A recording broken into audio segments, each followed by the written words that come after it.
¿Se acuerda dónde estaba y qué estaba haciendo el 11 de septiembre de 2001? Seguramente. Se cumplen 20 años de los atentados en Estados Unidos del 11S. Murieron 3.000 personas y 25.000 resultaron heridas. Entre las víctimas mortales había un uruguayo que viajaba en uno de los aviones que impactó contra una de las torres, un avión que se había convertido en misil. Fueron 4 los aviones secuestrados ese día por 19 yihadistas. Hoy en Telenoche vamos a compartir con ustedes la crónica de aquel día, con protagonistas y con la mirada de uruguayos, de ese día que cambió el mundo. El 11 de septiembre de 2001, Nueva York despertó con una jornada soleada, pero terminó siendo la más oscura de su historia.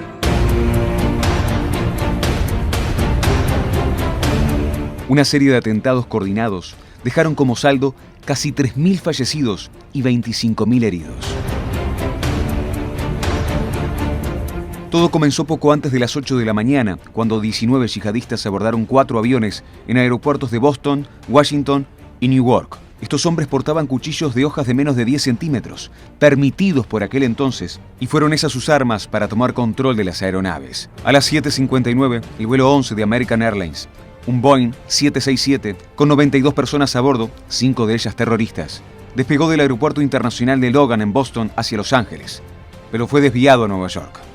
A las 8:46, esta aeronave impactó en Manhattan contra una de las torres gemelas de 115 metros de altura. A esa hora, como cada día, cerca de 50.000 personas estaban trabajando en el World Trade Center. Cientos de ellas, que estaban en la Torre Norte, murieron en el acto tras el primer impacto, al igual que todas las personas que iban en el avión.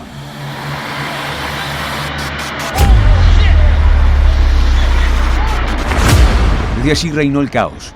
El mundo siguió en directo la transmisión en vivo de algo que aún no se sabía si era un accidente o un atentado.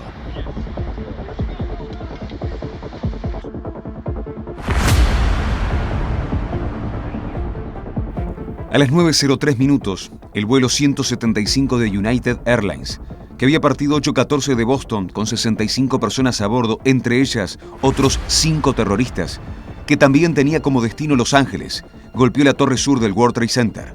Murieron al instante todos los ocupantes de la aeronave y cientos de personas que estaban en la torre, entre ellas muchas que estaban desalojando el edificio y quedaron atrapadas en los ascensores y por encima del piso 85.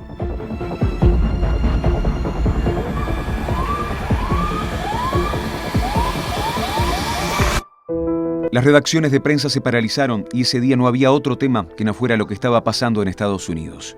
Estaba dirigiendo con otros compañeros rumbo a la Casa de Gobierno. Yo hacía generalmente cobertura de Casa de Gobierno. Cuando me avisan por teléfono y dicen, mira, parece que pasó algo extraño o muy importante en los Estados Unidos, aparentemente fue un atentado, estate atento a ver qué dice el presidente. El presidente era Jorge Valle. Pero la mayoría en general recuerda aquel 11 de septiembre de 2001. Sabíamos exactamente dónde estábamos y qué estábamos haciendo cuando sucedió. Estaba en Lesica en mi trabajo. Sacando la libreta a conducir en Canelones. Estaba en Maldonado, había ido a la Intendencia Municipal a hacer un trámite. Estaba en la escuela, me acuerdo.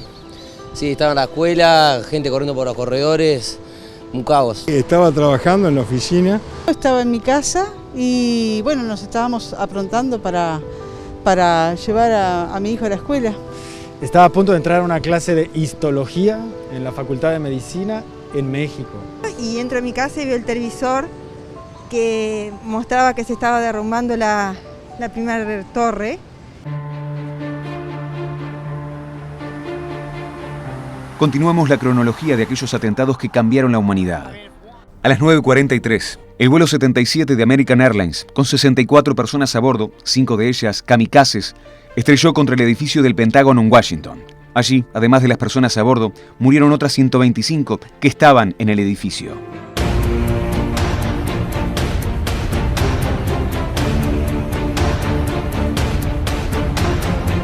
A las 9:59, el planeta vio como la torre sur del World Trade Center se derrumbaba en aproximadamente 10 segundos.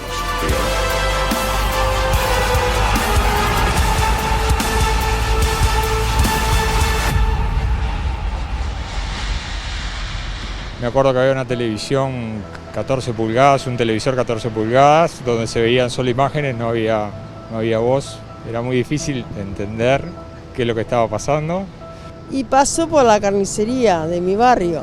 Miro la tele y veo las imágenes y parecía una película de algo que no era real. No, algo muy feo, muy feo. Me causó muchísima impresión, la verdad. Alguien llegó gritando, pasó esto, se cayeron las Torres Gemelas, algo pasó. Primero no lo creía, ¿no? Y me dio una impresión tremenda, una sensación extraña, porque además estaba embarazada de 3 meses de mi 4ª hija, y dije, qué locura este mundo, pobre niña, ¿dónde le va a tocar vivir? Y por eso le puse el nombre que le puse. ¿Qué nombre le pusiste? Valentina, porque pensé que tenía que ser muy valiente para vivir en el siglo XXI, que era el siglo que se iba a iniciar. A las 10:06, el vuelo 93 de United Airlines, con 44 personas a bordo, 4 de ellas terroristas, se estrelló en un campo cerca de Yanksville, Pensilvania. Por llamadas de pasajeros a sus familias, se pudo saber que hubo una lucha feroz entre yihadistas, tripulantes y civiles, que evitó que los terroristas cumplieran el objetivo de convertir ese avión en otro misil contra el Capitolio o la Casa Blanca, eventuales blancos también de los ataques del 11S. Nunca se sabrá. Todos murieron.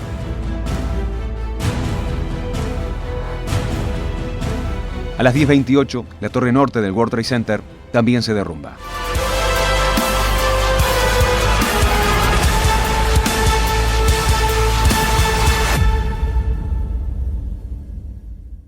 Las portadas de los diarios de todo el mundo encabezaron y mostraron las imágenes de la tragedia. Estas eran las tapas de los diarios uruguayos, el 12 de septiembre de 2001.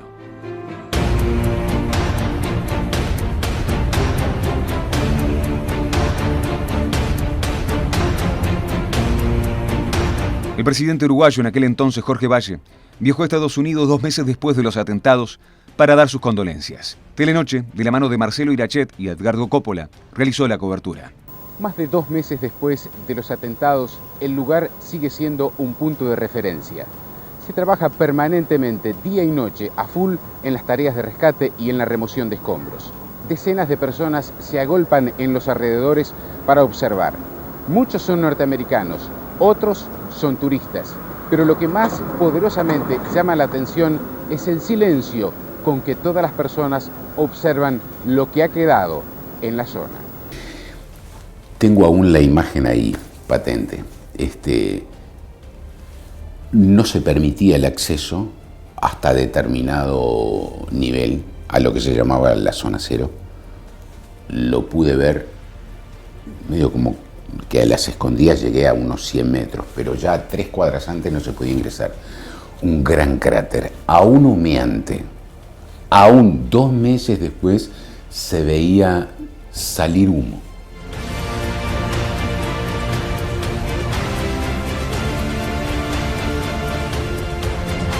La gente estaba realmente, por un lado, sorprendida, no le caía la ficha, estaba con una angustia y alarmada. Y había una especie de ojo, si pasa una vez, porque no puede llegar a pasar otra vez. Marcelo recuerda que el clima en Nueva York estaba aún enrarecido. Había una alarma permanente.